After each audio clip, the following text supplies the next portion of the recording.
खन कर देखा जाए, इतना हाथ नीचे जमीन में जब बनाएंगे, इसी में बनाएंगे, आपका कुछ चलने का नहीं है। धार यहाँ से चला तो ये हो सकता है भवन भी चला जाए। तो ये इस खबर के प्रायोजक मानव सेवा नर्सिंग होम SKMCH गेट के सामने Umanagar Muzaffarpur. Operation ultrasound ambulance एवं सभी प्रकार की जांच की सुविधा उपलब्ध। रुपेश मेडिकल हॉल एवं 24 घंटा इमरजेंसी सेवा उपलब्ध। Phone number 9546387909। मॉरिशस एक्सप्रेस आप देख रहे हैं और ये गोड़ीगामा मठ टोला में ये सामने देखिए सामुदायिक भवन का निर्माण चल रहा है। और ये निर्माण लगभग अब जो है ये हालांकि तैयार है, अब प्लास्टर पेंट बाकी है। प्लास्टर का काम भी लगभग आधा हो चुका है। और यहाँ की तस्वीर अगर दिखाएं तो वास्तव में इसी गिट्टी से इसका निर्माण हुआ है। ये गिट्टी चूंकि इसी का प्रांगण में रखा हुआ है, इसी गिट्टी से निर्माण हुआ है। कैसा गिट्टी था ये? लाल गिट्टी है जी। लाल गिट्टी। हाँ। बालू उजला वाला कहाँ रखा हुआ? इसमें रखा हुआ है। देखिए ये बालू की अगर बात करें तो ये बालू जो है, हालांकि ये मोटा बालू है। बालू तो हालांकि व्हाइट बालू, लोकल बालू मोटा है लेकिन चल जाएगा। लेकिन सबसे गिट्टी की अगर बात करें तो यहाँ गिट्टी देखिए, यहाँ गिट्टी रखा हुआ था। ये गिट्टी क्या है? लाल गिट्टी और कोटिन युक्त गिट्टी है ये। लेकिन सबसे बड़ा सवाल कि वास्तव में कि इधर देखिए, ये सामने आपको जो गड्ढा दिखाई देगा और ये जो क्षेत्र है पूरे का पूरा बाढ़ग्रस्त क्षेत्र है। और ये बना हुआ बिल्कुल नदी के किनारे पे बना हुआ है। रोड का निर्माण यहाँ बगल से हुआ है, जो अभी जस्ट 8 से 10 दिन पहले हुआ है। वो रोड भी अगर सामने देखेंगे तो नदी के बीचों बीच रोड भरा गया है, क्योंकि नदी को बांधने की भी कोशिश हुई है इस रोड को बना करके। इस रोड चूंकि मेन धारा है ये और नदी को बांधा गया है। इसके अलावा ये मेन धारा है, यहाँ से पानी की धारा यहाँ से बहती है। पूरा बहता है, पूरा बाढ़ जब रहता है तो पूरा पानी की धारा इधर से बहती है। लेकिन उसके बाद सरकारी जमीन कितना कहाँ उपलब्ध था, इसकी बात हम अपने चैनल के माध्यम से नहीं कहेंगे कि वास्तव में इस पंचायत में कहाँ कितना जमीन है, क्योंकि वो देखने के बाद मालूम पड़ेगा। लेकिन वास्तव में इसके अलावा और कहीं जमीन है इधर उधर? ऊपर भी नहीं है, खाली है सरकारी जमीन। ऊपर खाली है। कितना कै कट्ठा होगा ऊपर ये सामने है ना, वो जहाँ पर गिरे थे, वो खड़े थे घर के पास, वो सब बिहार सरकार में पड़ता है। नीचे जहाँ खड़ा था। अच्छा, जहाँ ईंट टूटा हुआ था, नीचे गिरा हुआ था, जहाँ नदी से जहाँ लास्ट घर है, किनका घर था वो? हमीद मियाँ का। हमीद मियाँ जी का घर है वो। और हमीद मियाँ के घर के नीचे की अगर बात करें तो वहाँ जो है नदी का कटाव, हालांकि वहाँ भी हो रहा था। कटाव के कारण वहाँ कई सारे ईंट खरंजे, क्योंकि हल्की बारिश हुई है, उसमें नीचे ढह भी गया। लेकिन उसके ऊपर की अगर बात करें तो वहाँ सरकारी जमीन भी खाली है। लेकिन वास्तव में क्यों यहाँ प्रोविजन दिया गया यहाँ बनाने का, और ये मुख्य नदी की धारा के सामने बना दिया गया है। सबसे बड़ी बात कि बाढ़ग्रस्त क्षेत्र में जिस समय बाढ़ आता है उस समय तमाम लोगों का जिसका घर दह जाए, तमाम व्यवस्था बाढ़ग्रस्त क्षेत्र में कि अगर बाढ़ आएगा उस समय खुद ही भवन फंसा रहेगा कि वास्तव में कब किधर जो है से लुढ़क के चला जाए, इसका कोई गारंटी नहीं। अगर बढ़िया बारिश है, बढ़िया अगर धार यहाँ से चला तो ये हो सकता है भवन भी चला जाए। तो ये आश्रय देने का जगह जिस भवन में होता है वो भवन खुद आश्रय ढूंढेगा बाढ़ के समय में। लेकिन वर्तमान स्थिति यही है कि इस भवन का निर्माण जारी है और लगभग कंप्लीट हो गया है, प्लास्टर पेंट बाकी है। और इसके बाद की अगर तस्वीर दिखाएं तो ये भवन अब लगभग बन करके तैयार है, लेकिन बाढ़ के समय में खुद ही बाढ़ग्रस्त रहेगा। इसलिए बाढ़ में तमाम लोगों का जिनका घर डूबा हुआ रहेगा उनको ये क्या आश्रय देगा, क्योंकि तमाम कई कारणों से, कई एंगल से सरकारी भवन का निर्माण कराया जाता है, ताकि आने वाले समय में किसी प्रकार की अगर आपदा होती है, चाहे बाढ़ का हो या कोई अन्य आपदा हो, तो लोग यहाँ आकर के आश्रय ले सके। लेकिन वास्तव में बाढ़ के समय में खुद ये डूबा हुआ रहेगा तो किनको आश्रय देगा, ये समझने वाली बात है। लेकिन सबसे बड़ी बात ये केवल हम ये नहीं दिखा रहे हैं कि केवल एक तरफ इसका नदी है, दूसरे तरफ भी चूंकि जिनका निजी जमीन है वो निजी जमीन है, ये बिहार सरकार, वो भी बिहारी सरकार है। उसमें मिट्टी खना गया, वो मिट्टी खना गया उधर, क्योंकि उधर से देखिए, उधर की भी अगर बात करें तो लगभग हमको लग रहा है कि वो पोखरा का निर्माण उधर करवा दिया गया।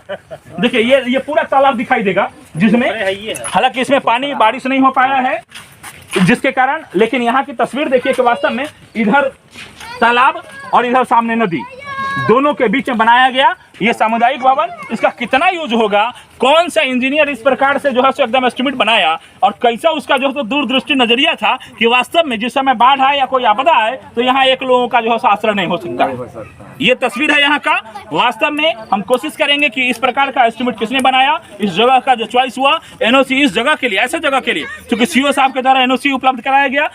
ऐसे जगह के लिए एनओसी उपलब्ध कराना और ऐसे जगह पे बिल्डिंग का निर्माण करवाना कितना उचित है और कितना समाज को फायदा होगा इसका, ये फिलहाल दूरगामी परिणाम को देखते हुए कहीं से भी नहीं लग रहा है कि इसका निर्माण करवाया गया है। तस्वीरें मौर्यध्वज एक्सप्रेस चैनल के माध्यम से गोरीगामा का दिखा रहे हैं, जो सामने मठ टोला है ये, और मठ टोला में जो नदी है उसके बीच में नदी पड़ता है, नदी पे भी रास्ता बांध दिया गया है। हालांकि इसे पुल होना चाहिए लेकिन पुल ना बना करके यहाँ रास्ता बांध दिया गया।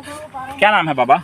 सीताराम पांडे मेरा नाम है। सीताराम पांडे जी, यहाँ सबसे बड़ी बात है सरकारी कोई भी भवन होता है, जिस समय आपदा आए, बाढ़ आए, उस समय लोग जाके उसमें आश्रय लेता है। आपको लग रहा है जिस समय बाढ़ आएगा ये सूखा रहेगा? जिस समय हमने मुखिया जी को मना किया यहाँ नहीं बनाइए, ऊपर में जमीन है, आगे जमीन देता हूँ, तो मुखिया जी बोले नहीं, हम जब बनाएंगे इसी में बनाएंगे, आपका कुछ चलने का नहीं है, मेरा पूर्वजों का संपत्ति है, यह पूर्वजों का। आज बिहार सरकार हुआ, इससे पूर्व पहले का हमारे पास खतियान है, उनको मना किए यहाँ नहीं बनाइए, बीच नदी में ढह जाएगा, लेकिन ये मुकेश कुमार नहीं माने, जबरदस्ती जब बनाएंगे तो हम इसी में बनाएंगे। वहाँ मैंने ज़मीन दे रहा था ऊपर, वहाँ बना लीजिए, जो सारे लोगों को समाज को एक काम आएगा, लेकिन नहीं माने, यहाँ पर ज़बरदस्ती करके बनाए। इस पर मारपीट भी हुआ है, इस पर मारपीट हुआ है, गुंडे लोगों को बुला कर ले आए, यहाँ हंगामा किए ये मुखिया, और हवाना करने के बाद यहाँ ज़बरदस्ती से बनाया गया है। यह कोई किसी काम का नहीं है, खन कर देखा जाए, इतना हाथ नीचे जमीन में यह स्थापित किए हैं। क्या अगर हम झूठ बोलते हैं? सारे लोग खड़े हैं। अच्छा, यहाँ ये जो सामने हमको दिख रहा है, इधर है बाबा, इधर है आगे ये जो पिलर है, ये पिलर है, कै फीट नीचे होगा? बहुत कम है, 3 फीट कै फीट होगा? 3 फीट होगा, लगभग 3 फीट। सबसे बड़ी बात है कि एक तो ये बाढ़ग्रस्त क्षेत्र, दूसरा बगल में नदी की धारा, तीसरा बगल में ये पोखरा, और उसके बाद ये मात्र 3 फीट। हालांकि देखिए, हम अपने चैनल से इसकी पुष्टि नहीं करेंगे कि 3 फीट ही होगा, हो सकता है कम हो या ज्यादा हो, क्योंकि जब तक खंड के नहीं देखा जाएगा, इसको खोद के नहीं देखा जाएगा, तब तक नहीं पता लगेगा कि वास्तव में ये कितना फिट है। लेकिन स्थानीय जो यहाँ के प्रत्यक्षदर्शी हैं, जिन्होंने सामने देखा और अपने सामने इसका निर्माण होते हुए देखा है, ये बता रहे हैं कि वास्तव में 3 फीट ही है। क्या बाबा 3 फीट ही होगा, उससे ज्यादा होगा? करीब करीब मानकर चला जाए, हम तो देखे नहीं, क्रोध के मारे हम आए नहीं हैं, मेरे संपत्ति में बनाए, क्रोध के मारे हम नहीं आए।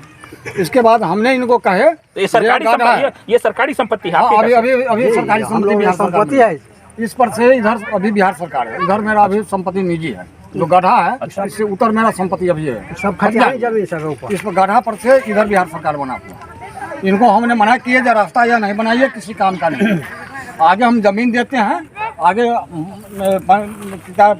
भूमि का नाम है इसका पंचायत समिति, पंचायत भूमि, हम गए वहाँ ऊपर बना लीजिए, उसी होकर रास्ता बना लीजिए, बीच धार में है, बीच नदी में है, आप नहीं ले जाइए, ये भी नहीं माने। जबरदस्ती कर कुछ लोगों को बुला कर लिया है, अगवा किए, विवाद किए, मारा पीटी यहाँ किए, गला गलौज किए, और क्या हम अगर झूठ बोलते हैं सारे लोग सुन रहे हैं, यह बात सत्य है या सत्य है, सारे लोग से पूछ लिया जाए। अच्छा, दूसरा एक बात और बताइए, ये सामने जो नदी में जो बांधा गया है, नदी को कोई बांध सकता है क्या? नहीं, कैसे बांधा गया? ये जबरदस्ती की करबान है, न बाहर से मिट्टी लाए, देख मकान के नीचे देखा जाए, आगे पीछे पूरा पश्चिम चारों बल से गड्ढा कर दिए, खंडर चारों तरफ से गड्ढा किए हैं, किसी काम का रास्ता है, थोड़ा सा भी बरसात होगा या नदी में बाढ़ फंस जाएगा, तुरंत मकान गिरेगा। हमारा जो सवाल था कि वास्तव में एक तरफ नदी और दूसरे तरफ ये खाई है ना, और ऐसे समय में ऐसे जगह के बीच में बना दिया गया भवन निर्माण, ये पंचायत सरकार भवन है ये, और इस पंचायत भवन का कितना लाभ लोगों को मिल पाएगा? हमारा सवाल यही था कि वास्तव में ऐसे समय में मुखिया माटी का बेचा है। अच्छा पंडित जी, आपने इसका माटी बेच दिया है? हाँ, ये सरकारी का प्रमाण देंगे, ये तो मुखिया जी जो लिखे हैं उसका कागज हम देंगे, मुखिया जी का दस्तखत, मुखिया जी का मुहर, या मुखिया जी कागज मिट्टी काट कर आगे रोड भरे हैं, चाहे जिधर भरे हो, कौन बेचा होगा?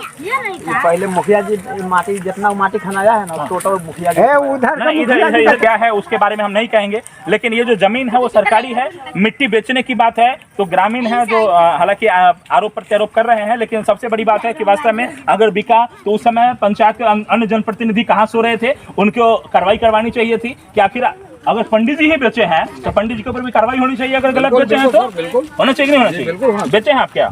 नहीं हम नहीं देते, मुखिया जी मिट्टी काट कर सड़क भरे। अच्छा, मुखिया जी मिट्टी काट करके सड़क पे भरे हैं। हालांकि अगर मुखिया जी भी अगर भरे होंगे तो कहीं से भी उचित नहीं है। अगर आप भी अगर कहीं बेचे होंगे तो आपके लिए भी उचित नहीं है। इस पे कार्रवाई होना चाहिए, चाहे जो भी इसमें दोषी हो। फिलहाल तस्वीरें मॉडल एक्सप्रेस चैनल के माध्यम से आगे की तस्वीर और दिखाएंगे, लेकिन फिलहाल ये इस भवन का उपयोग कहीं से भी नहीं लग रहा कि आम जनता के हित में होने वाला है, क्योंकि जैसा ही बाढ़ आएगा ये खुद डूबा रहेगा, दूसरों को आश्रय क्या देगा।